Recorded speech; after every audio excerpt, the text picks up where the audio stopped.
Been looking at some of the commentary that has unfolded post the Bondi shooting, and I thought that it was important to address it because the narrative seems to be shaping a lot quicker than I would have expected. It seems that Netanyahu's comments have reverberated across the globe, and this is more or less metastasized into this is all Albo's fault. That is reprehensible not from a political standpoint, more so a national standpoint. There used to be something called statesmanship. It seems to be completely lacking in the Liberal Party now, and that is to be expected because it is the clown show that it is today. But my word, has it metastasized. This has really brought out the worst in them, hasn't it? What is interesting about a tragedy is that you do get to see people's true colors. You get to see what people are truly made of. And it seems that a lot of people in the press and a lot of people, particularly in the Liberal Party, what they are made of is, how does this benefit me? Pure jackalism. Susan Lee, the opposition leader, as irrelevant as she is, her response initially, standard, this is a national tragedy, we need to come together statements, absolutely fine. Very quickly devolved into, this is Albanese's fault, why hasn't he done more on anti-Semitism? If I was Prime Minister, it'd be so different. Jewish Australians have watched the rising tide of anti-Semitism, and they have looked to their leaders in Canberra, and they have looked to Prime Minister Albanese, and he has failed them. You can tell that the reason... I think, watching all the press conferences of the Victorian Premier,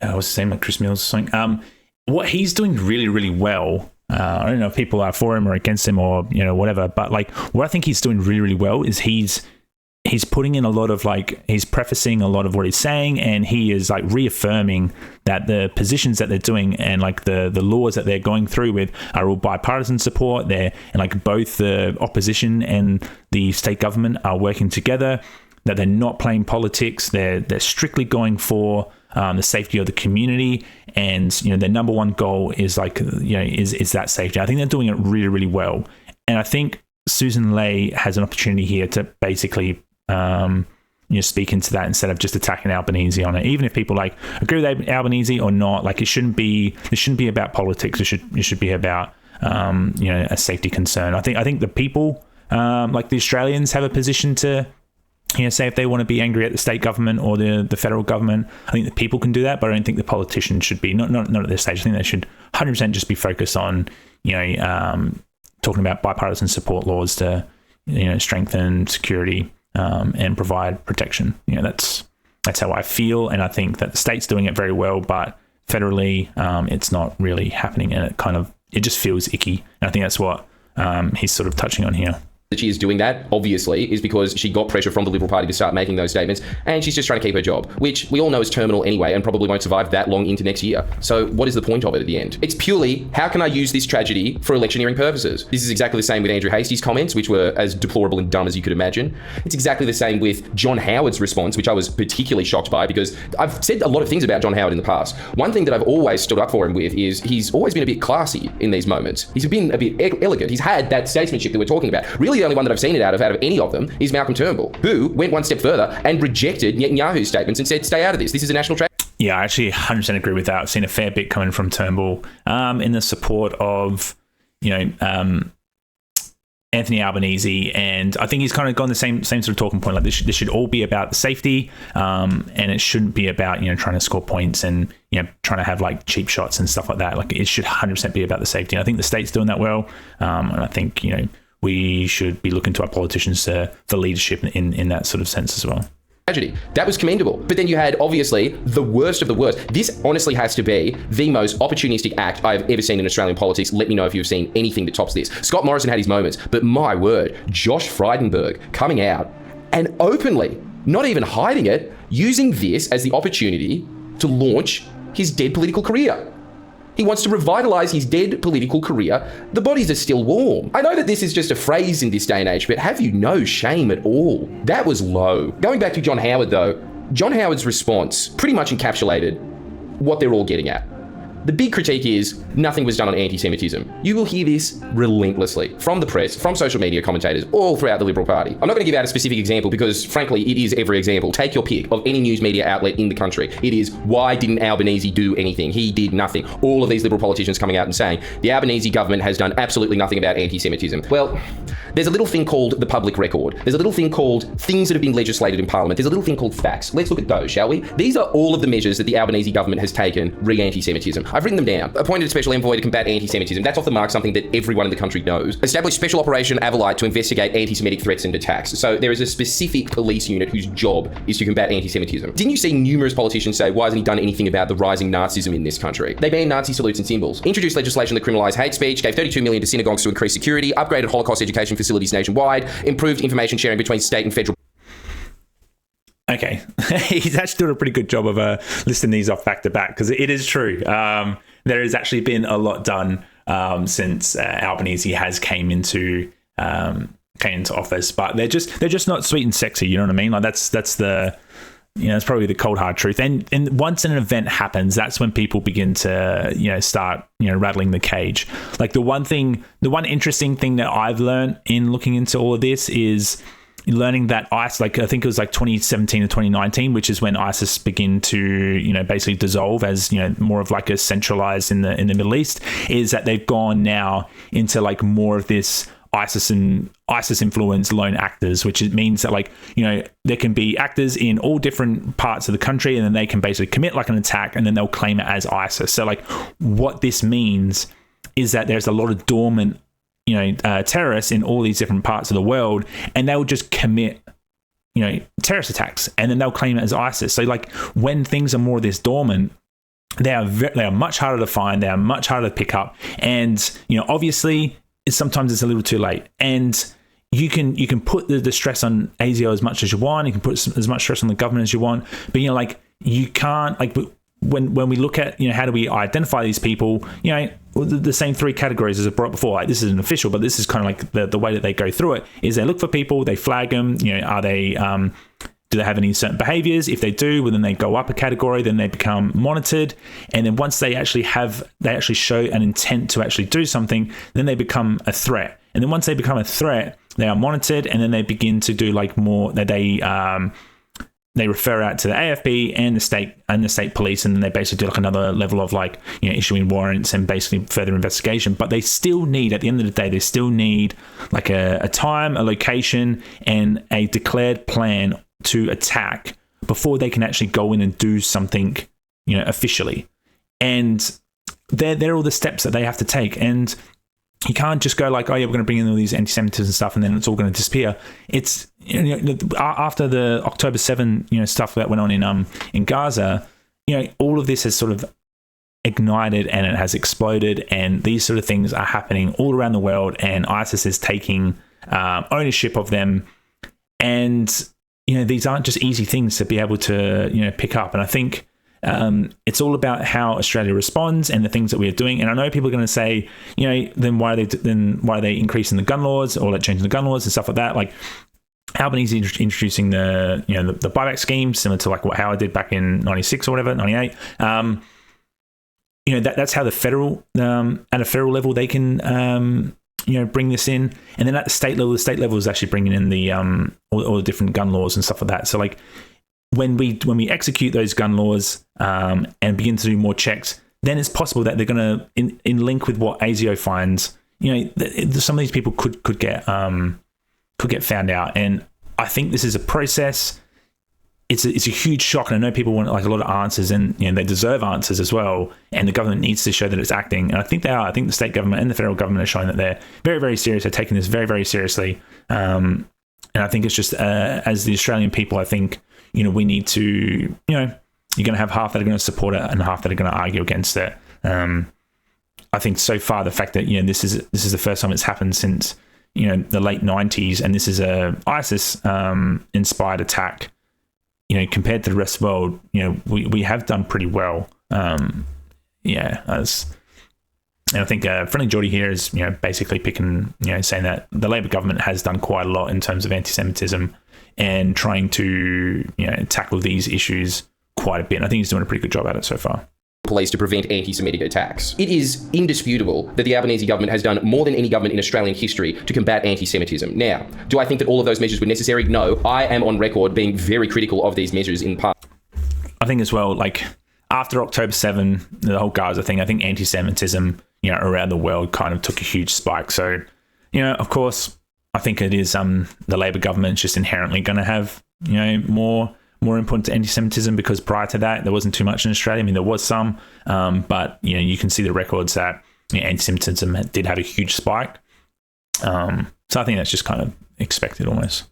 And stand by those criticisms. I can assure you from my perspective, this is not me listing off Labor W's. This is listing off the facts. This is to say that everything that the media and these Liberal politicians have been hounding for has already been done and more. This is a list of the things that you claim you want.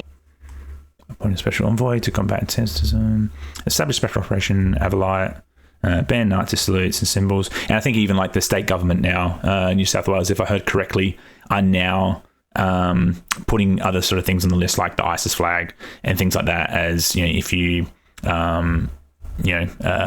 expose these kind of symbols, you're committing an offence, which means once you commit the offence, it means that you can then be further investigated, and then that would you would think that hopefully if there was any sort of planned attack or capability of attack, then those people would the operation begins to venture out, which I think is a really good idea. I think this sort of looking into the ISIS flag just as a, or certain symbols, chanting certain symbols, is something that I think the public would be very, very happy with. I mean, you guys tell me if you're happy with that, because it does mean once they commit offence, say they have an ISIS flag, they commit an offence, they look into, is there an intent? Is there a motive to commit an attack? Is there the capability? Maybe they do have firearms, or they have some sort of access to IEDs or something like that. You can begin to basically look into various behaviours, and I think you can deter some future attacks. I think that's a good thing. You know what I mean? You guys tell me.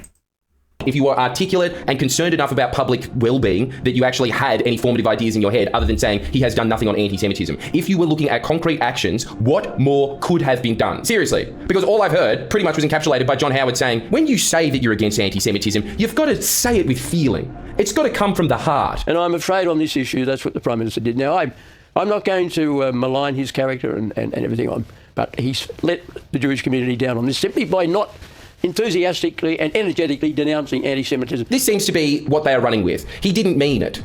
Well, you know what's far more concrete than I can tell his vibe is off? That list. Because after that list, where is there to go from there? Thought crime? Because apparently this is the other criticism that I keep hearing. There was a special envoy recommendation that was put forward 5 months ago and yet nothing has happened. Because it's Parliament. It goes through a parliamentary procedure. Nothing just gets enacted like that. And the reason that a lot of it is getting serious consideration is because a lot of it seems to be bordering on thought crime. Round up anyone that wants to go to a protest ever? Well, that's not even in Albanese's capacity as Prime Minister to enact, so I don't know why he's getting all of the heat for this. Here's what this all boils down to. Do you think that any of these measures that were enacted, any of the measures that might be enacted because of this special envoy commission recommendation that was put down 5 months ago, do you think that any of them would have stopped these shootings? I'm being serious now. Do you think that any of these... I agree with him here. I do. This is what my sort of take was before about them pressuring, in the Topher Field video, was they're pressuring that MP to stand down because they were in support of the pro-Palestine protests. I don't think that, like, even if they were or weren't to go ahead with the protest, I think these sort of events will still take place. I think, the lone actors, the ISIS-inspired lone actors, they're just going to do it. That's a scary thing. And I think the ASIO website, it's across like the UK, the US, these sort of dormant ISIS-inspired lone actors, they're not fueled by anything but wanting to do these attacks. And that is scary. And that is what we're facing. It's not a, this happens and then now this is going to happen and now this has happened, this is going to happen. Like, they're just going to do it. And that's, so that's why I think going against or being hard against, Albanese and, all that sort of stuff, like it's not really doing what people, it's not going to generate the outcome that people actually want. And I think, and I'm not saying that, like, if you disagree with Albanese and all that sort of stuff, like, yeah, go ahead. But, like, I think your energy could be better invested in something else to create change. For people that are that indoctrinated, that psychotic, do you think that they're going to look at fines of broadcasters that may or may not have said anti-Semitic things and thought, oh, this is getting a bit heavy, I'm not going to enact a mass shooting with my dad? No, of course it's not going to do anything. Really, all of this is in the purview of anti-terrorism laws. And if there is one thing that this country is swimming in, it is anti-terrorism laws. It is to a point where you have laws that contradict other laws when it comes to anti-terrorism. We have not really rescinded anything since the 2001 days. There is more than enough power enacted in that, saying that this is the textbook definition of a terrorist attack. I'm serious when I say this. You could probably strike 2/3 of the anti-terror laws off the books tomorrow, and you would still have more than enough powers to take serious action and clamp down on this before it happened. Especially when you had ASIO coming out. I can't believe this. I'm still... ASIO examined Bondi Beach gunman Naveed Akram in 2019 for close sizes. Spins reporters has been licensed firearms for the past 10 years. He has 6 firearm license to him. We are satisfied that we have 6 firearms. Yeah. I think if he does go into the talk about the gun laws, like this is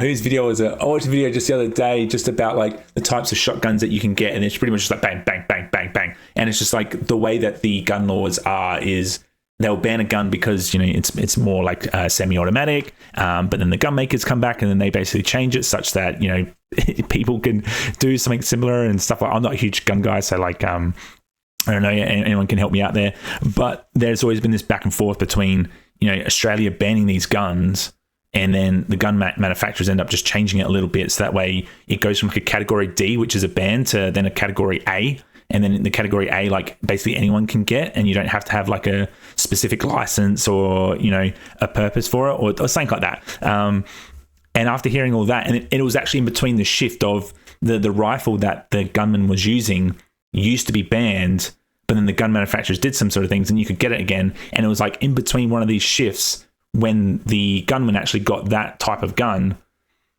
and then it went back to like a ban and blah, blah, blah. And I think with that sort of like tic-tac-toe kind of thing, I think that's where the gun laws are trying to be more targeted for these people. And obviously, like, you can't have 6 firearms. Like, I think that's depending on who you are. I mean, some people may need it. I don't know. Yeah, I think that's what they're trying to target. And it's not, yeah, I think that's where it's probably going to go. Trying to get my head around this, that they came out directly after the shooting bragging about this, saying we knew about these guys, we knew that they took a trip to the Philippines for training, we knew that they had 6 firearms, we knew that they hung around ISIS circles, we knew all of that, bragging about the fact that this is our job, to keep tabs on these people but do absolutely nothing. You do realise that when you come to government criticism, there is more than just the people that sit around on the cushions all day that are green. Like, there's more people in the government than that. Their job is to enact legislation. The bureaucracy's job is to enforce it. I want to make this a very clear distinction, like I did in the Purse video, which is to say that cops on the beat, no issue with them at all. But all of these special task force, all of these investigators, all these outfits, these high, mighty outfits like your AFPs and your anti-terror squads and ASIO, what do they really do? They get bigger and bigger budgets every year. They're always asking for, we need this special electro tank that you can fire into a suburb and it just turns the entire thing into a blackout. We need the latest in all of this technology. We need all of these special paintball trips and everything that you could ever imagine they get. And what is it all for? At some point, it is not a legislative problem. It is an enforcement problem. This really seems to be a cultural issue that I can personally attest to, having talked to these special groups, having been the target of these special groups where they put inordinate amounts of surveillance technology on us for months on end and determine at the end of it that they're not a threat and continue to surveil us afterwards. They have the technology. They just don't use it. I really do want to push back on the idea that Australia is this police state. There is no police enforcing the police state. That is the problem. Now, believe me, I really don't want to make this about me, but I know from Okay. So I guess he's gone down the avenue that ASIO, is it the Joint Task Force? No, Joint Counter-Terrorism Task Force, I think it is, the JCTT. State police and federal police basically have the tools, they have the resources, they have the funding, but are just not enforcing. And I think that is an interesting gap to look at, like why they aren't enforcing it. And basically, you know, I wonder what are the reasons there. Like, I don't, like, when it comes to this sort of stuff, I think I've seen a few times that, you know, people are just saying like they just don't care. Like, I really don't think that. Maybe I'm just a little, I have a little bit more hope in humanity in that sense. Like, when people go on about like Albanese hates Australia and this and that, it's like I don't think there's an intent there. I think it's a little far, but I wonder why this isn't actually being enforced. I think I'm interested to sort of hear what he says. Personal experience. You have all of these abilities.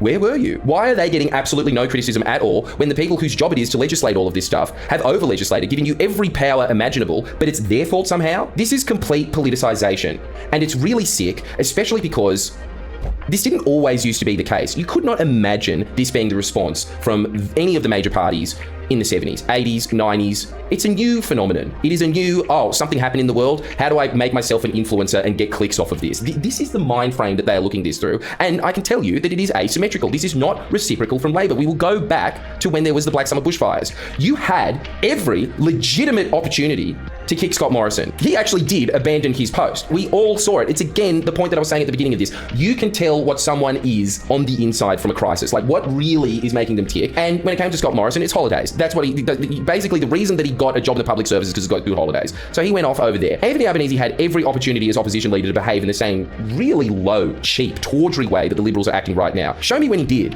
Every single time, he was every bit the statesman that he currently is now, which is that, guys, this is a national tragedy. This is bigger than politics. Let's just try and get the fires to... Okay, I'm starting to get... starting to understand where he's coming at now. All right, so...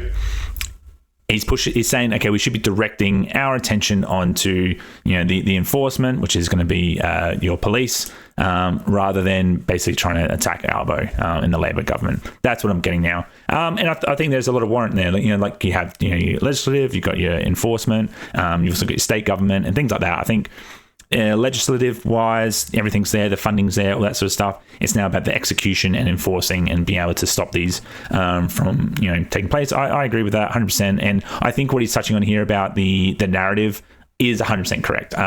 But as I sort of pointed out before, the state premier, he's doing a really good job about being like, hey, this isn't about politics, it's about ensuring safety, and he kind of keeps that leadership really, really strong. I think I haven't really seen too much from Albanese in terms of being that firm. I don't think Albanese is as firm as what is it Chris Steele's New South Wales Premier. Chris Minns, sorry. What Chris Minns, he's very, very firm, assertive, and he keeps bringing everyone back in line and saying it's not politics, we're not up for grabs, it's all about bipartisan support, push legislation, etc., which is really, really good. I think that is a strong leadership. Albanese could be maybe, if anything, if I'm going to fold him here, he could be trying to basically hush everyone in or bring everyone in a little bit more firmer, unless he has been doing it and I just haven't seen it yet. So yeah, I kind of support what he says here. Stop earning, which seems to be his actions in government, whereas the Liberals immediately, how do I get the media to megaphone me? That seems to be their response. It's shameful. It's really, really tragic. It is a second tragedy that comes out after this one, which is that nothing, absolutely nothing, can just be seen through the prism of, this is a horrible event. How about we think about how to prevent this in the future? After the ceremony, they're making their grandstand political speeches while everyone is still dropping their flowers. Sick stuff. Honestly, I don't think that let's blame Albo, let's use this tragedy to relaunch dead political careers narrative is working with the general public. I think that they've more or less tuned out, and that's why they're getting louder and louder to try and get some form of oxygen out of this. I hope that that's the case anyway. If it's not, come on, you're smarter than this. You don't have to fall for this shit. Conversely, though, I think that it was quite heartwarming that the vast majority of people's responses was just to lay flowers and say, yeah, that's really sad. It really feels like across the world, the average normal human being's response is, we don't like innocent people getting gunned down. That's reassuring.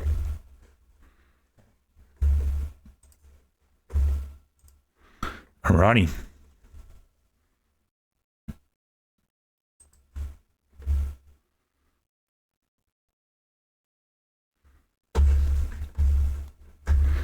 So far, I think there's there's a lot of truth in what he says. I think kind of give me a bit more of a perspective around the Labor have been doing a fair bit in terms of anti-Semitism since they come into office.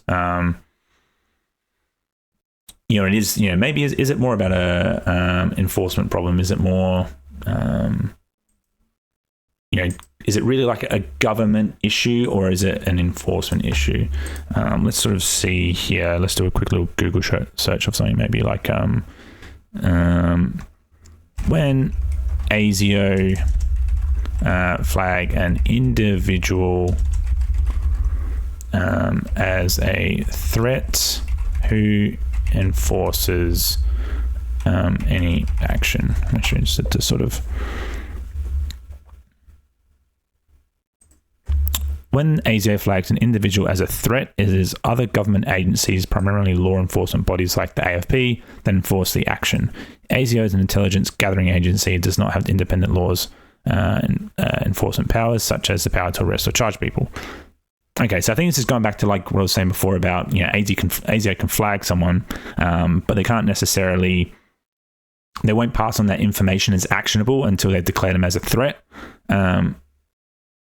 And I guess these people did not, as far as I know, Naveed Akram, he was flagged as being monitored, but wasn't declared a threat, is what I understand. There's certain thresholds. And so if the AFP aren't notified, then it's not really too much that they can do. Why wasn't Naveed? I should say what level was Naveed Akram assessed as? Let's sort of see what comes up here. Naveed Akram, one of the alleged Bondi's shooters, was previously assessed by ASIO and reported deemed not to be a threat. He had been on the watch list since the age of 18, and ASIO had examined him for close ties with Islamic State in 2019. Now, see, that's interesting, because I'll bring it up. What happened in the dissolution of ISIS in 2017, 2019? So I think this is a very, like, if you're actually going to go into all of this, I think this is a very important thing to understand about ISIS and how it's become a much more difficult to actually foresee these sort of events. And this is very, very, if you're watching right now, pay 100% attention, or just read, or mute me and read ahead. But whatever. The 2017-2019 period marked the territorial dissolution of the Islamic State's ISIS. Okay, so they were more centralized, and ISIS attacks were easier to sort of assess and monitor and all this sort of stuff. After the dissolution, right, so they lost the Iraqi state territory and the final bit in Syria. So it's the whole ISIS, Iraq, ISIS. Syria. And then after that dissolution, they've moved more into standalone actors. So people could go into all different, they could, whoever follows ISIS or whoever has an affiliation, they could be living in all different parts of the world, and they see this, and then they begin to basically, ISIS moves towards doing these attacks with standalone actors, and then they basically adopt them and take ownership of those attacks. Now, this is really, really important, because before here, when ASIO was assessing people that affiliated with ISIS, they thought that they had more control. Like, this is how they used to operate. And so that's their historic sort of behavioral patterns or assessment of people who are affiliated with this. After 2019, they've changed. And so that's why when we look at these, when we go to, Naveed Akram, he was, deemed not to be a threat. It's because he was in Australia already. And these are new behaviors. And so that means ASIO have just got different things to assess, which is really, really important. I think the fact that he was assessed in 2019, the dissolution of ISIS was, the caliphate was in 2019, 2017. There's a lot of ambiguity about behaviors and changing patterns and how they're going to commit their operations.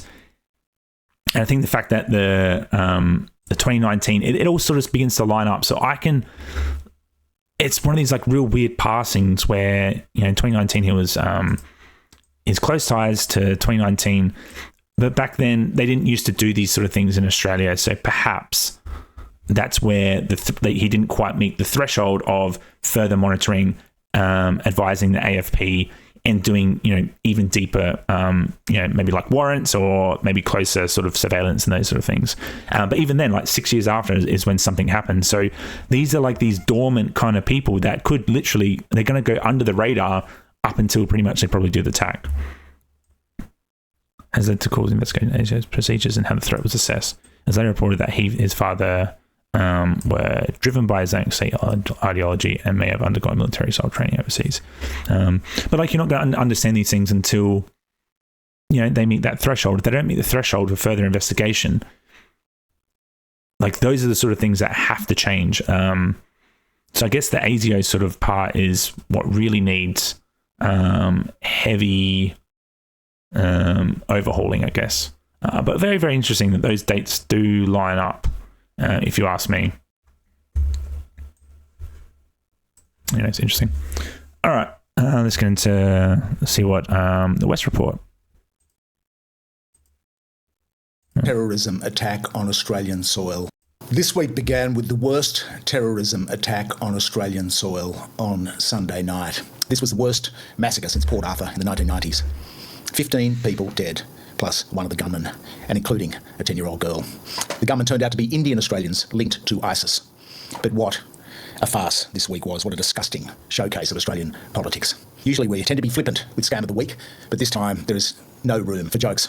Benjamin Netanyahu, the Prime Minister of Israel, Benjamin Netanyahu, was out of the blocks very fast on Sunday night, blaming Anthony Albanese.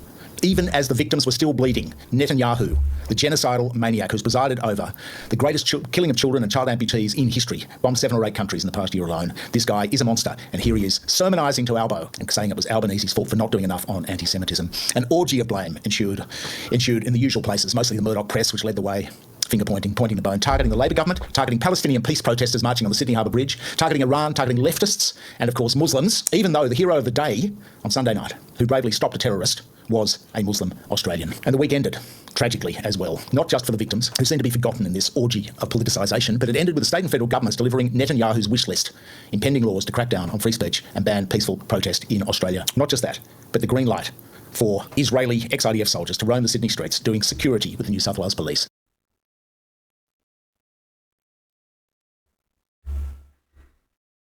A local Jewish security group could soon be allowed to carry weapons in Sydney as the New South Wales government considers options in response to the Bondi massacre last Sunday.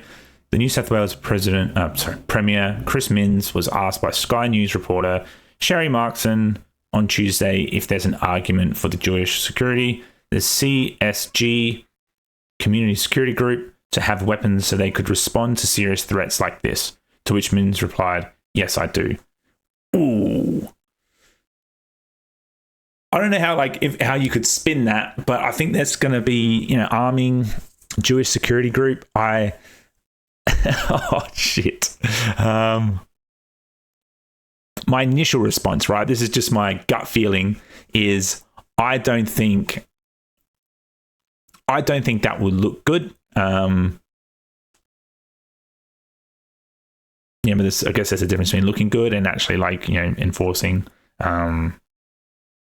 Carrying out people's safety. I guess it's really touchy because this time of year as well is kind of like the summer, Australian summer. Like everyone wants to feel safe. Everyone wants to, I have heard Chris Minns, go into very detail about this being like, the point of terrorism is to basically, infiltrate culture and basically make people scared and et cetera, et cetera. And the best things you can do as an Australian is to continue to engage in Australian culture, which like our summer down at the beaches, barbecues, beach cricket. These are like, having a cold one, playing like Triple J and like, having fun with your family and basically, trying to get everyone together it's a big thing in Australia. And I think this is timing where, if there was going to be an attack or something like that, or if they actually wanted to, make a big statement or attack Australia, then this is the kind of time that I'll do it. So I think this is a very, very hot,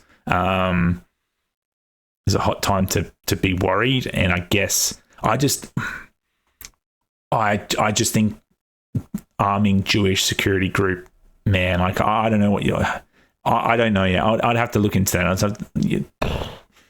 As you can see, it's hard to sort of understand. Like I just my gut feeling says no, but I could, I don't know enough about it to be like make a formulated decision on it. I couldn't give any sort of evidence base, but just my gut feeling kind of, I just feel like the tension there doesn't warrant. I think it could possibly, break out into something else. I don't know. You guys, that's a really tough one. Tell me what you guys think down below.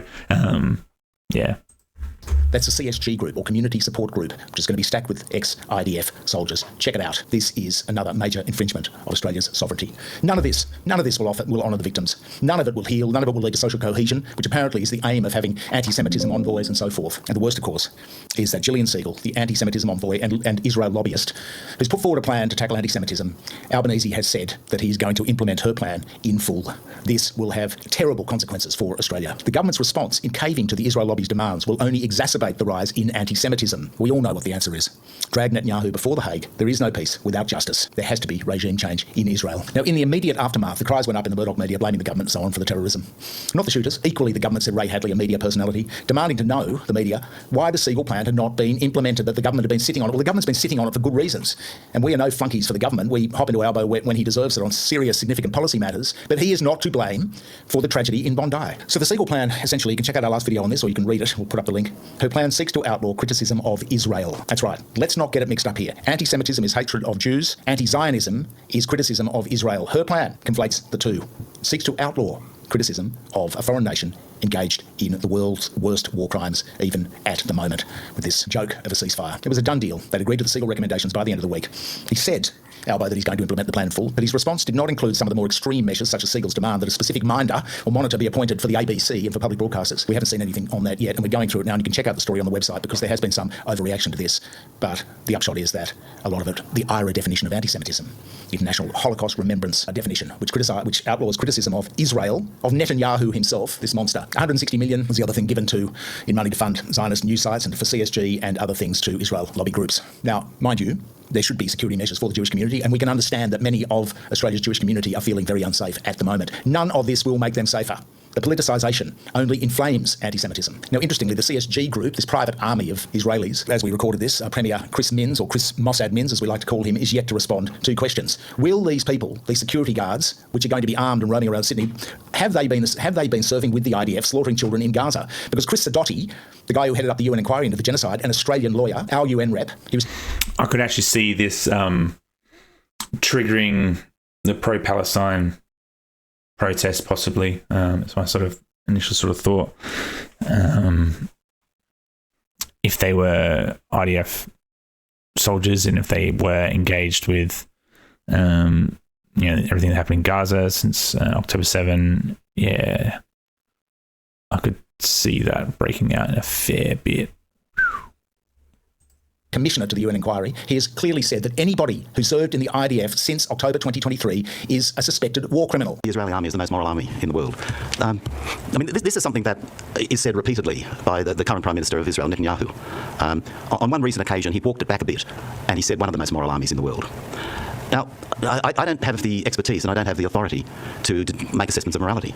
But what I do have expertise in and what I do have authority to do is make assessments of criminal conduct. And we've done that in relation to the recent events, and you can see that in the report. And the only conclusion you can draw is that the Israeli army is one of the most criminal armies in the world. Have they been vetted, these people, and why the blazes is Minns allowing them to wander around with weapons on Australian streets? Now, meanwhile, in Melbourne, Hash Taylor, the guy whose burger shop was bombed in 2024, and he was taken into court, he was dragged into court on anti-Semitism hate speech complaints. Buried in this week's news, the court decision found that criticising Zionism is not hate speech. He had a win. Hash Taylor had a win. That was buried. It's the third court decision in Australia which has gone against conflating anti-Zionism with anti-Semitism. It is a good outcome, and certainly one that will be observed with what we call the shadow war going on at the moment, with the actions against John Keane, Nick Reimer, Mary Kostakidis by the Zionist lobby, to have them run out of money and be convicted of hate speech for being sympathetic to the plight of the Palestinian people. Now, this orgy of disgusting politics culminated on Thursday. The Zionist lawsuit against Sydney Uni academics John Keane and Nick Reimer is, as is the suit against Mary Kostakidis, a mighty test case for free speech in Australia. Criticizing Zionism and the state of Israel is not anti-Semitic.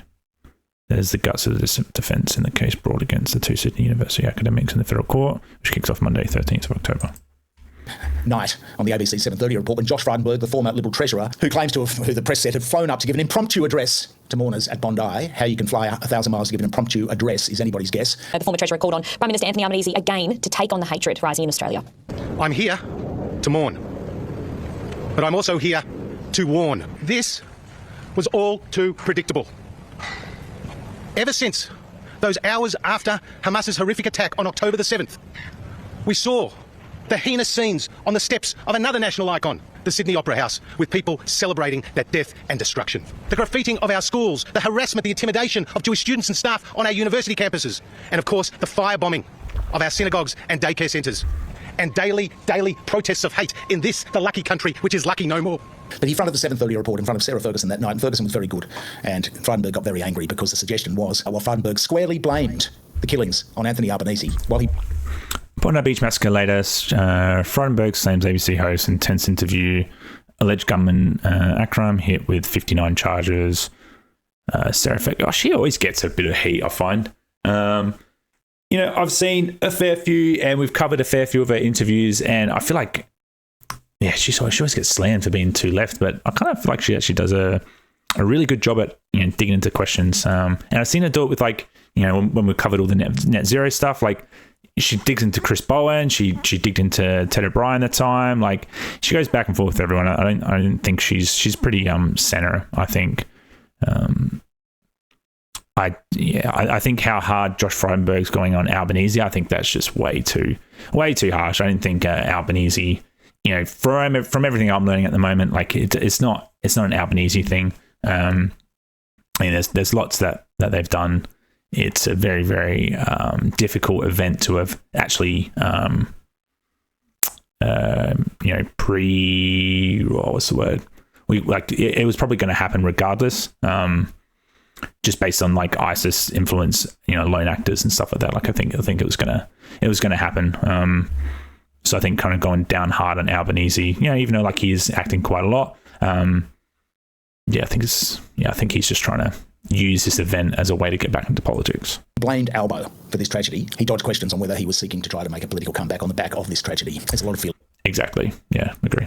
At the moment in federal politics, and frankly, it's disgraceful. We should look at the aftermath of Christchurch in New Zealand, where an Australian Breton Tarrant slaughtered 50 Muslim worshippers, or the Port Arthur massacre. Both sides of politics came together on behalf of the mourners. They pulled together. We pulled together as a nation. Not this time. Fired up by a weak and feeble media. All the politicians made it a political thing. They went out to try to blame Albanese. But the worst of all, not the worst of all, but one thing we did notice was that on Sunday night, after the shootings had occurred, early Monday, Zaka, a mob called Zaka, Z-A-K-A, flew out to help with the cleanup. Now, Zaka is the so-called charity, and we use that word advisedly, in Israel, which was responsible, and they have admitted it, for the lies which gave rise to this whole genocide and worldwide unrest as a result of the October 7 Hamas attacks. Because they claimed, this is Zaka, that there were 40 babies beheaded and mass rapes. They've since recanted those ridiculous things, even though the media is yet to recant them. This whole genocide was based on a lie. And yet we are still paying heed to what Netanyahu says. This is the guy, Netanyahu, who actually funded Hamas as leverage against the Palestinians in the West Bank and the Palestinian Authority. He funded Hamas. And we now know that he presided over the Hannibal Directive, where Israelis too were slaughtered by the IDF helicopter gunships on October 7, 2023. Where is the inquiry there? Where is his comeuppance? So this Zaka mob, which put out the lies about mass rapes and the 40 babies beheaded and babies in oven and pregnant women, etc., Zaka fronts up to Bondi Beach, hops on a plane, the Zaka team. One has to wonder whether we would all be in this situation now had it not been for Zaka. But that's hypothetical. What we do know is that this is a tragedy which has unfortunately been politicised like we've never seen it before. Unlike Christchurch, Oslo, Port Arthur, etc., where both sides came together to mourn, to help. This one is disgraceful. And all the usual voices in right-wing politics and media are blaming Albo. Pauline Hanson's out there, obviously. The facts are that ASIO, despite its immense funding, missed it. It missed two guys with known links to ISIS, training in the Philippines with their 6 legally obtained gun licenses. Yet now we are implementing Benjamin Netanyahu's wish list. Bans of peaceful protests, anti-Semitism checks on migration, people coming to Australia, the infiltration of the education system with further anti-Semitism education measures. This will affect. Man, I can't wait for that review of the ASIO procedures to come out. I mean, what's really going to be difficult is obviously because it's going to be security related. We're probably not, the public's probably not going to know. We're just going to have to get a declaration that they've done something, they've amended procedures, and we just have to trust them, which unfortunately in Australia, I don't think a lot of people actually trust the government, which is quite scary in my eyes. So there's a lot of trust to be rebuilt. From the legislative side, I don't think there's too much that the states and the federal level can actually do too much. I mean, I think there is a really good thing that's come out, which is basically, assigning ISIS and, similar sort of, chants and stuff like that as, hate speech laws and that sort of stuff, so they can be, assessed for a crime and that sort of thing, and that could lead to further investigation to these people. I think that is really, really good. But the ASIO procedures sounds like that's kind of where the funnel is basically, going into, because if ASIO had flagged them as a threat, then AFP and the state police would have been involved, and then they could have actually seen and actually gotten that evidence that there was a time, a place, and a plan to conduct an event, and it could have been stopped. So I think that's kind of sounding like a very, very vague plan at the moment. That's sort of what's going down. I still think that possibly between like the 2017, 2019, the dissolution of the ISIS, like the caliphate, and then moving into more of like the ISIS operation of like lone actors. I think that could be a slip because before 2019, the behaviors of ISIS weren't as recorded in Australia, and then post-19, like it's obvious that they've moved that way. The operations have moved that way. So I think that's like a weird timing for this kind of thing to be slipped, which, who knows, that could be it. Infect all aspects of Australian life. Australia is now a more racist place. War criminals supported by our government, sending them weapons parts, are still slaughtering innocents in Gaza and stealing land in the West Bank. And Gaza, of course. Yet we're increasingly going to have trouble talking about it because it will be deemed to be anti-Semitic, because apparently we won't be allowed to criticise the government of Israel anymore. That is what the IHRA definition of anti-Semitism does. It conflates anti-Zionism with anti-Semitism. Political communication, despite the fact that political communication is enshrined in Australia's constitution. We're going to be monitored. They want media monitoring. We're going to be stopped from peaceful protesting. And it's worth reading our coverage this week. We went out hard and early on Benjamin Netanyahu and the politicisation. The story went around the world. It's horrible being a journalist, having to cover this stuff and just to try to get the settings right, because Bondi is very close to home for us. We've lived there before. We covered the ASIO fail as well, the doxing and death threats of Jewish peace activists in the wake of the Bondi attacks. And of course now, check it out on the website, what the government is doing with its dangerous Gillian Siegel recommendations. We thank our sponsors, Island Optical and Optical Superstores. What we're doing here as a media organisation is just trying to look at the evidence. So we're running straight AAP coverage of news, and we're using op-ed, evidence-based journalism to follow this tragedy. All right. So West and Friendly Geordie seem to have a very similar sort of take on the pressure that's on Albo and Frydenberg basically trying to catch the spotlight. I kind of agree with that 100%. It was interesting to learn that Chris Minns is talking about arming Israeli, potentially, hasn't confirmed it, but security. I think that's going to have a bit of an impact on people, that's for sure. I don't know if I agree with that yet or not. I'll probably look into that a bit more. And yeah, obviously the focus now is on the ASIO procedures, because it doesn't sound like it got to the AFP, and the state enforcement didn't actually get notified. And but at the end of the day, the dad of Akram, he was the one that supplied the guns. He was under the radar the whole time. He never even got flagged or anything like that. It's just, I think these kind of things are going to be very, very difficult to understand, and those thresholds are going to have to change within ASIO. All right. Let's get into the Sky News one. I feel like this is going to be a typical Sky News report where they're just going to be slandering the whole time, so it could be a bit of fun. Let's sort of see where we end up on this one, and then we'll wrap it up after this. At the public broadcast. There's a very good reason that victims and their families are so angry at the public broadcaster. Now, the ABC often quotes Hamas figures without scrutiny, without scepticism, as if these terrorists who are capable of mass murder would never ever fudge a spreadsheet. They hired and later sacked pro-Palestinian activist Antoinette Lattouf, who called for an investigation into the media organisations who reported on the infamous Opera House anti-Jew slurs.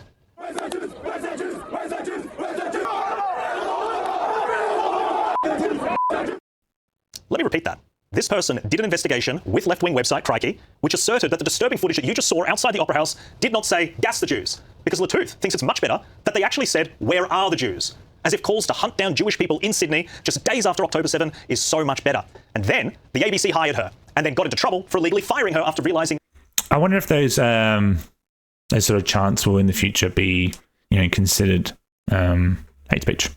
Interesting. I think there's going to be a big crackdown on that sort of stuff, that's for sure. Their mistake. What a mess. There seem to be many failings in the Lattouf matter. They should not have been lessons to the organisation, but they're a good reminder of the expectations and responsibility of the organisation to act appropriately in all such environments. It should have been done better, and it wasn't.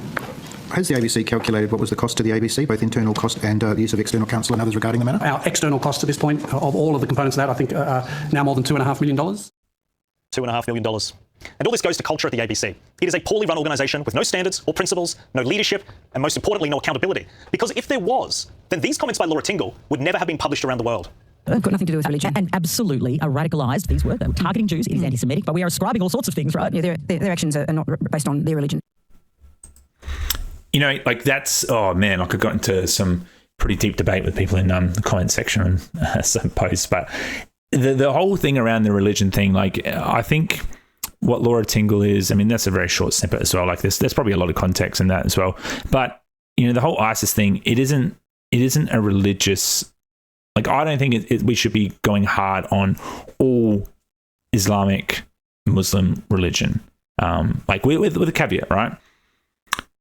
Do I think that, you know, these activists, these extremists come from that? Yeah. I mean, obviously. But there are so many like Muslims and people of Islam that practice the religion that have no association with these kind of extremist behaviors and ideologies and stuff like that. And that distinction is there. And like, you can't deny that. I can understand that you can go, what if we just like paint a broad brush, then we'll get rid of all of it, right?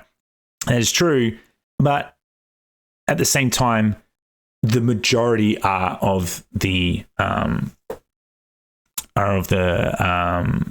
they're typically not, they don't have those extreme views.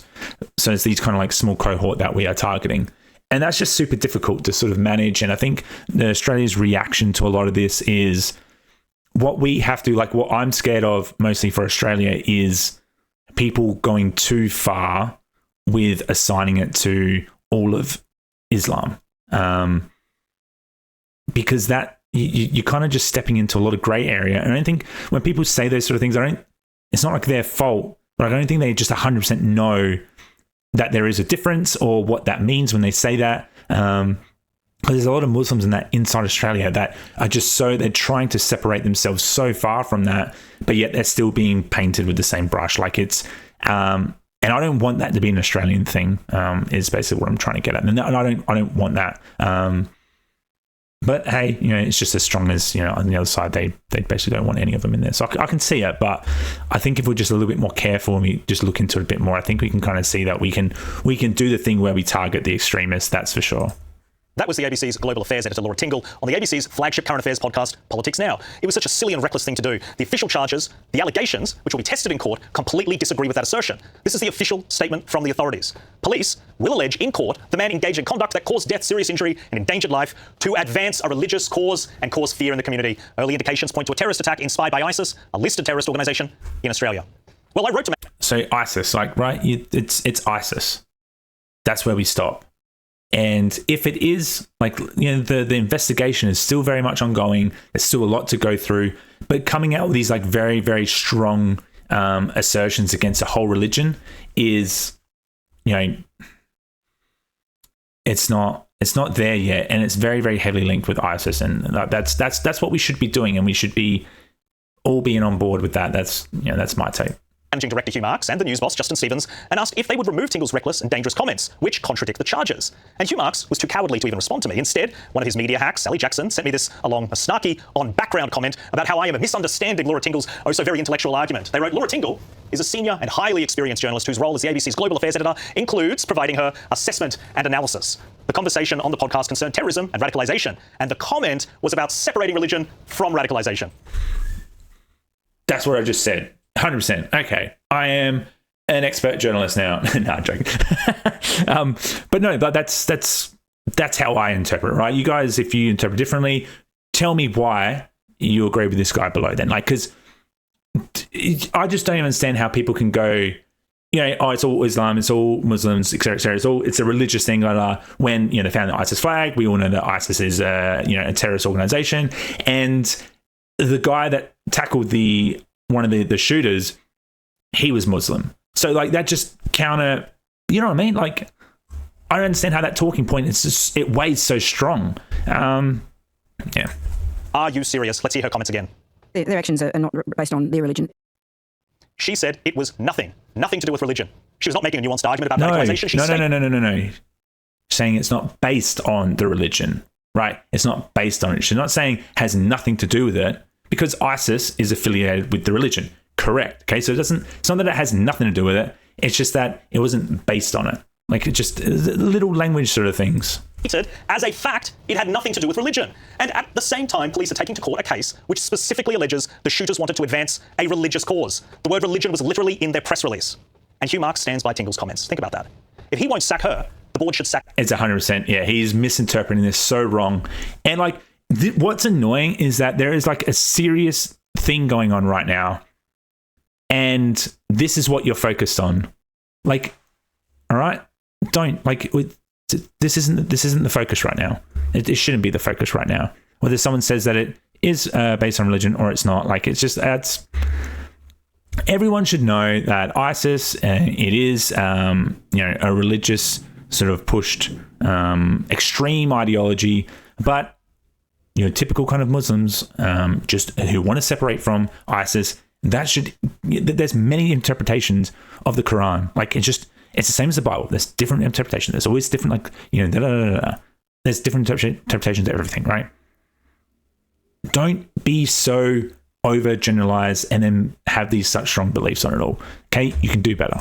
Him. And there was another moment in that same podcast which really is telling. Tingle goes on to criticize the report by anti-Semitism Special Envoy Gillian Siegel, and he makes the argument that will make your blood boil.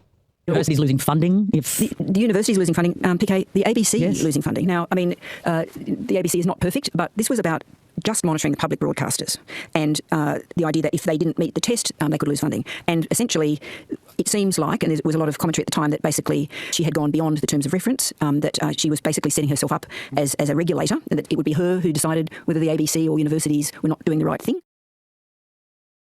They know. They know that if they were properly regulated, they would be stripped of funding so quickly.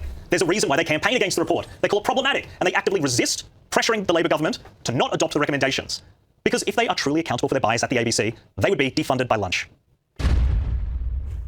James, this is why the public is angry. There's been so many situations that the ABC has let down the Jewish community. And for time reasons, I have to stop there. But there's so many examples. There was a case when Anthony Albanese was going to go and declare Palestine a state. Hours before that, Hamas was executing its own people. It goes to the heart of the problem with declaring a region which is run by terrorists. They didn't even run the story. There is selection bias. There is a leadership issue. Is it time for the ABC to be stripped of funding? I mean, just for that reason, yes. I mean, there's so many other reasons I would have the ABC stripped of its funding, but that's a pretty good one. If I can weigh in on Laura Tingle's comments there. Now, I think, I will be as generous to her as I can possibly be. Generosity, I don't think, would extend the other way, and say that in the course of live conversation, her words were supposed to say it's not the traditional or unacceptable interpretation of Islam that these suspects were on. And I agree with that. But the thing is that even in the statement, what they're doing isn't an interpretation of Islam, is to say that religion is at the heart of what we suspect happened. Because, even the very fact of argument. Okay. See, what he said then is perfect, right? Even he's on the Sky News side and he can interpret that. So he just basically he provided the counter for the other guy. It is correct. Yeah. I think he said it very, very well. I agree. Doing that point. Exactly. We knew then the police were alleging that there was an ISIS flag in the car. To say, because I think when you say, well, it's nothing to do with an interpretation of Islam, it's a cop-out to say that we don't need to have the follow-up conversation after that about... Okay. I think he's kind of steering away from what it means. I think once you sort of make that logical argument that, it's not... how do I word this? Because we just said it so many bloody times. I don't understand how that's not sort of understood already. And he knows this, right? It's all semantics from here. Why is this such a huge talking point? Just saying, whether it's ISIS, just full stop ISIS. They're a very, very extreme group. Stop there. Focus on that. Why are you going further? How influential is radical Islam in this country? And I just think. I think it would be much better if they go, okay, we know what ISIS is. Now let's start we should have an understanding of what ISIS operations are like. Let the public know about the dissolution of ISIS, the caliphate. How they're now more of a ISIS influenced lone actor sort of operations. Know that there could be people dormant in the system. Let people know that so they're more aware of it. Don't go down this whole thing about just trying to slander all Muslims, because that's the dangerous part, and that's where we're going to have more Australian sort of civil conflict. I think the ASIO and most countries in the world now have addressed that it is going to be Australian born. It's going to be nation born, Australia, US, UK. It's going to be Australian born radicalism is what's going to be a threat. Okay, because these people can be born in Australia, but then still follow these sort of things. They're going to go under the radar for ages. These are the sort of things we should be focusing on instead of going down this path of all these very strong semantics about what bloody Laura Tingle talks about. Come on. You need to know that even if you say, well, there are people out there that aren't practicing a form of Islam that we would deem acceptable, is to say that there is a problem with an interpretation of that religion in the country. And I just think you can't cop out from that. From a knowledge point of view, you can interpret a lot of things incorrectly. It's just using that as an argument. It's not strong because it's just you can't enforce that. You can't monitor that really. That's why 10 people can watch a TV show and everyone gets a different feeling, emotion, or a learning from it all. People will interpret the Quran very, very differently. It just depends on how extreme they go. with how they interpret it and the groups that they engage in. And they're the groups that they engage in are the ones that are on the radar. I think, yeah. Not train the principles of sub judice. This is before the courts. They should take this down. She is stating in this podcast something which contradicts the case the prosecutor is going to be bringing. Yeah, this is an ongoing legal matter. At least come out and clarify what you were trying to say then. But to say that, like, well, they stand by it is arrogance. And look, them being not talking to me, it's them not talking to the Australian public. It's nothing to do with whether I'm offended. I don't care. These people are awful. I don't care if they like me or not. But them not providing an explanation is them not providing the Australian people an explanation. Mia, let's bring you in. What do you make of all this? Well, I couldn't agree with you more. I think the ABC shows complete contempt for the Australian taxpayer. I mean, just to put Laura Tingle in context here, I mean, the more she talks, the more she reveals herself for what she truly is, and that's not a journalist. She's an activist, plain and simple. Look at what she did just a couple of years ago at the Sydney Writers' Festival, where she declared that Australia is a racist country. Now, there was a public outcry against that. There were people all across the country calling for her to be sacked on the basis of those comments, and the outgoing managing director said that there were no sanctions necessary here because what she said was based in fact. So she's gotten away with this for a long, long time, and I think it's pretty ironic that someone who thinks that Australia is such a terrible country, it's such a racist country, that you still think it's okay then to benefit off taxpayer dollars that fund your lifestyle. She doesn't seem to have a moral problem with that, but can say such terrible things about our country. But at the end of the day, there is no accountability in the ABC, and I don't think there's ever been a more appropriate time to call for the ABC to be defunded. They should be privatised, and as simple as that, because they're not journalists. There's no journalistic integrity in the ABC anymore. They are fundamentally activists. I completely agree. It's their ABC. All right. I'm curious to know what she is talking about there with the whole... what has Laura Tingle said publicly regarding Australians being racist?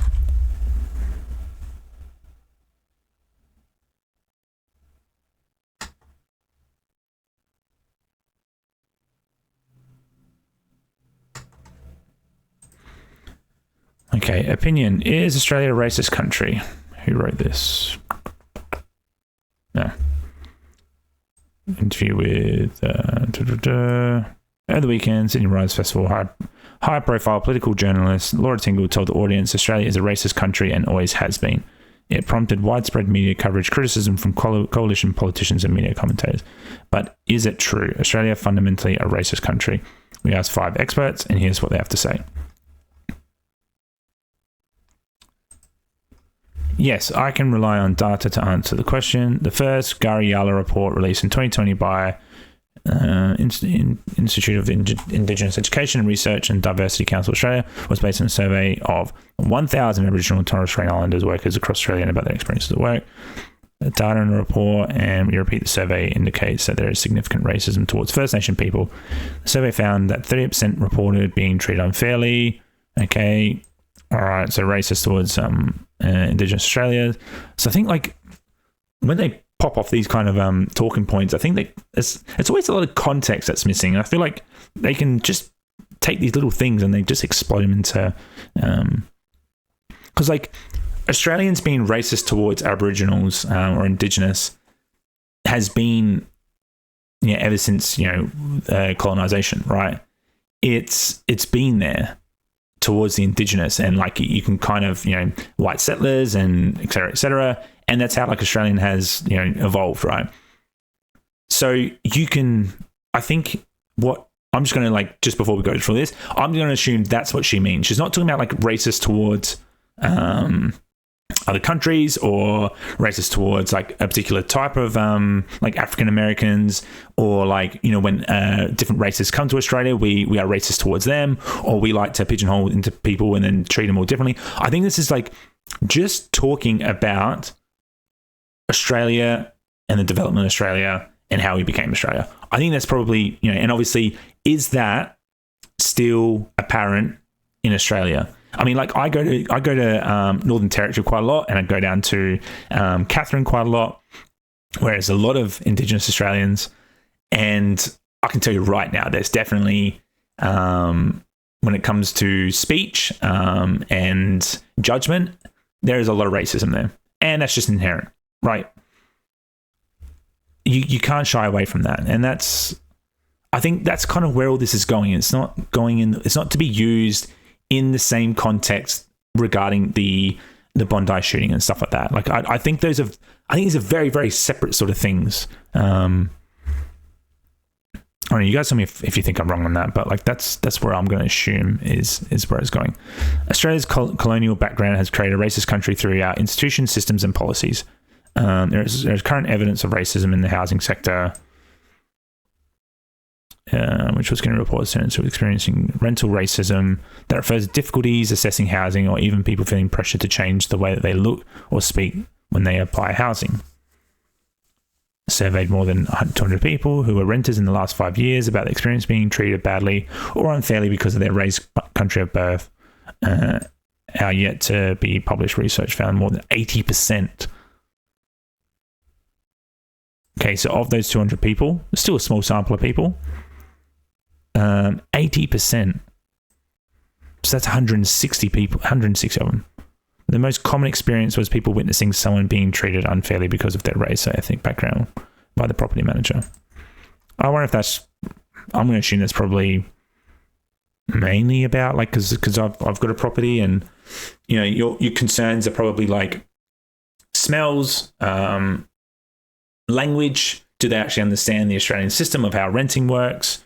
If there's an issue that they've got to fix it, like these sort of things. I think that's probably maybe where, I've rented out to an Asian couple before, and when I'm, you know, during between new renters, I went in and it just like there's a distinct smell, right? So that is a thing.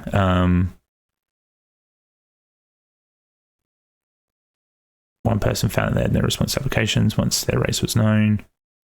Another person, okay, how do you judge that? Okay. One renter provided told go back to its own country during a mediation with Consumer Affairs. Okay, so there is more there. What about this? We do have a serious racism problem in Australia, including systemic institutional racism. To characterise the whole country as racist, however, is problematic on a number of fronts. Yeah, okay, I agree with that. That's where, like, oh man, these topics and that, you've got to be so careful, because there's always going to be so much context probably behind what you say, and you can say things so carefully, and nowadays people can just take snippets and then boom, then you're done.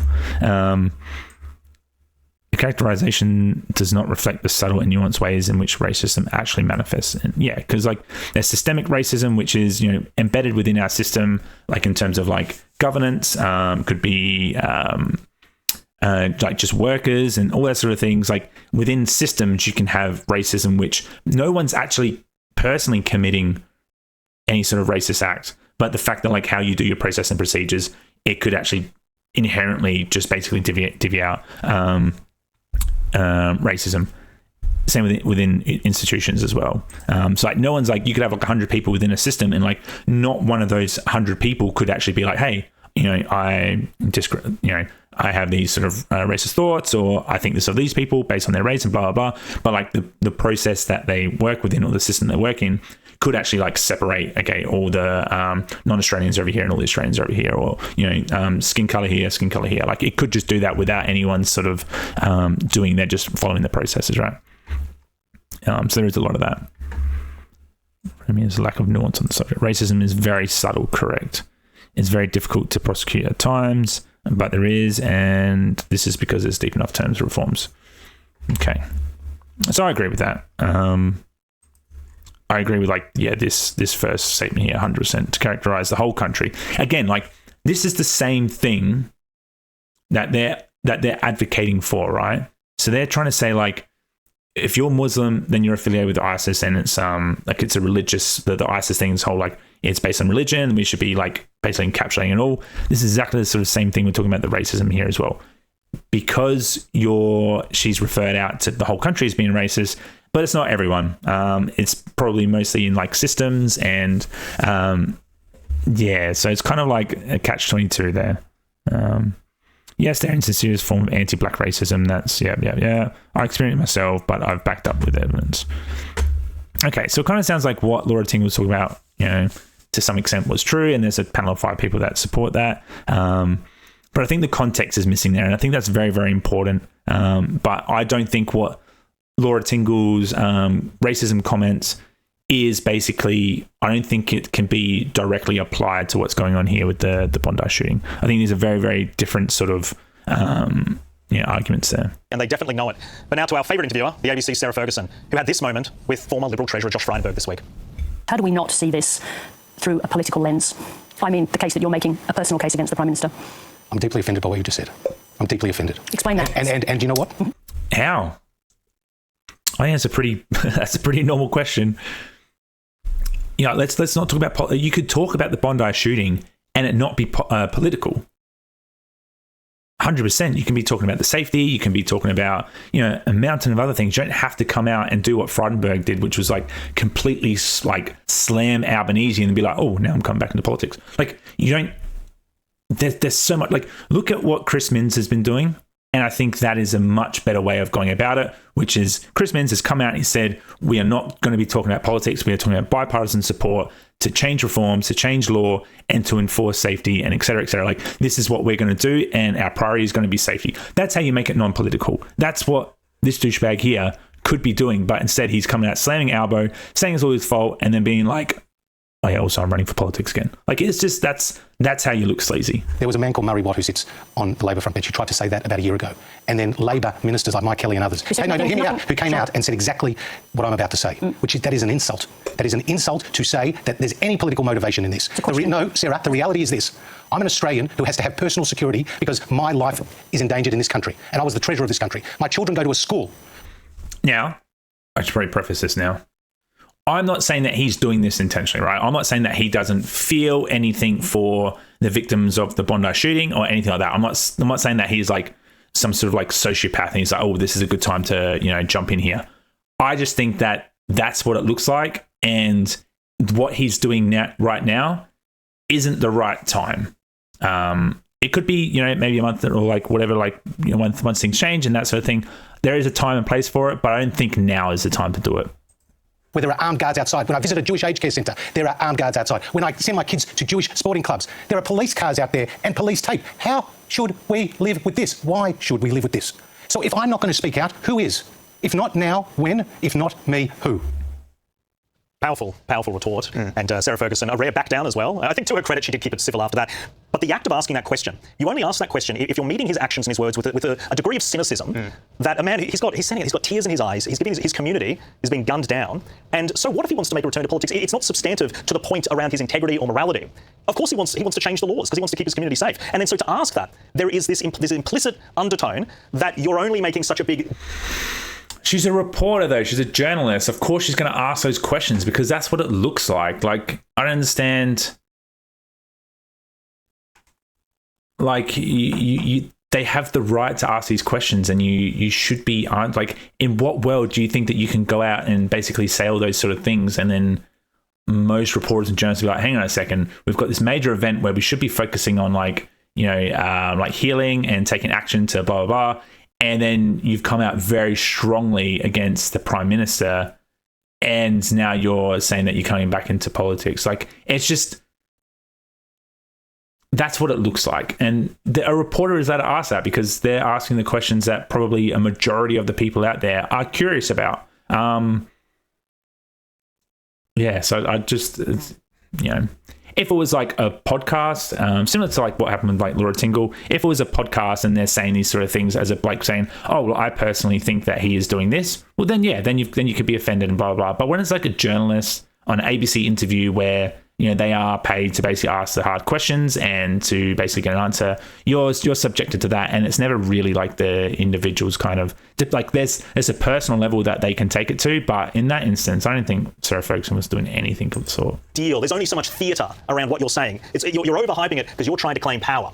And that's why he was offended. I think a lot of people missed that, saying, oh, well, he should be asked tough questions. It was the undertones that he was doing it from a point of being disingenuous. He was just doing it to get power. Which I think would be one of the worst insults I could level at someone, to say that they're using the bodies of Australian people of his own religion, to relaunch a political career. I mean, imagine the sick individual that would do that. And to say that... She would never ask that to someone on the left. No, I don't think so. And to be honest, like, you think, who would we hear from after such an event? And Josh Frydenberg immediately comes to mind. This is one of the most influential Jewish politicians in Australian history. He's the former treasurer. He has been on the case of the government's inactivity on anti-Semitism. People on the left are scared of him. And that's where the cynicism, they said, oh, no, he's going to come back. And he is...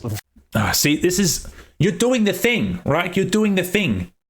You've been like, oh, the left are really scared of him, and like you're playing politics. When you have those sort of things, you're playing the politics. You're doing exactly what they're saying that you're doing. You're playing the politics. It's not about the politics.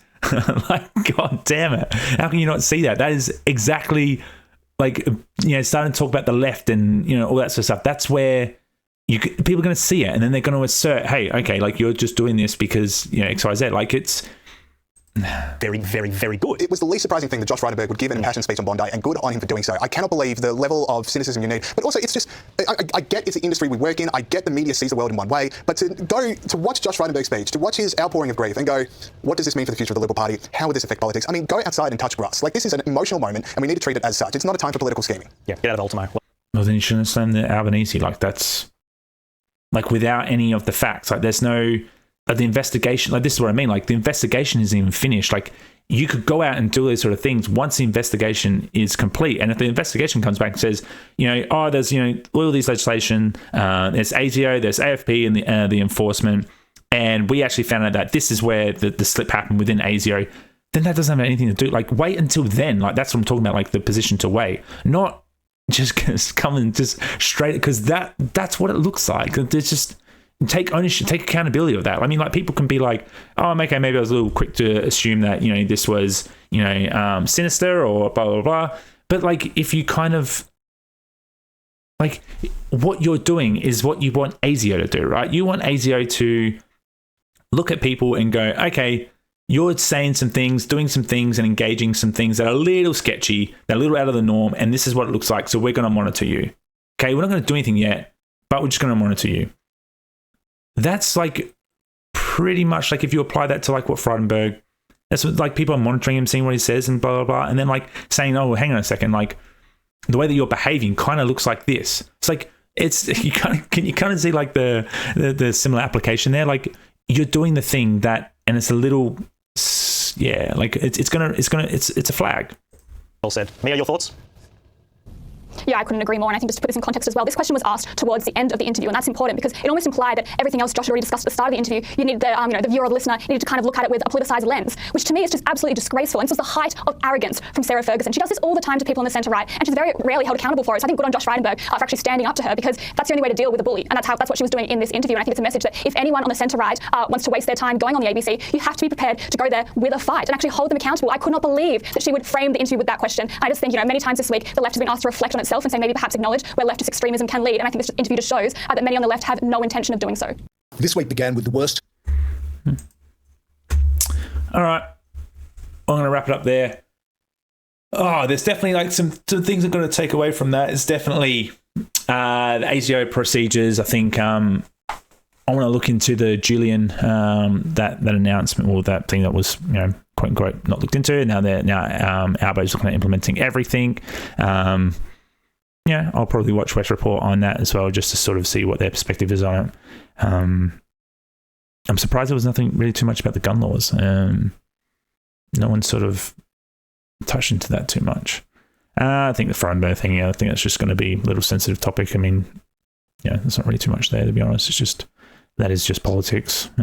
People being sensitive to semantics and stuff like that. But I think overall, I think the focus on the ASIO procedures, I think there needs to be better education around what ISIS is, how they operate, those sort of things. But obviously, all Australians should continue to engage in, you know, traditional sort of Aussie culture sort of stuff, which is, you know, going to the beach, enjoying beach cricket, and having a beer, and trying not to let the Bondi shooting, you know, quote unquote, ruin the culture.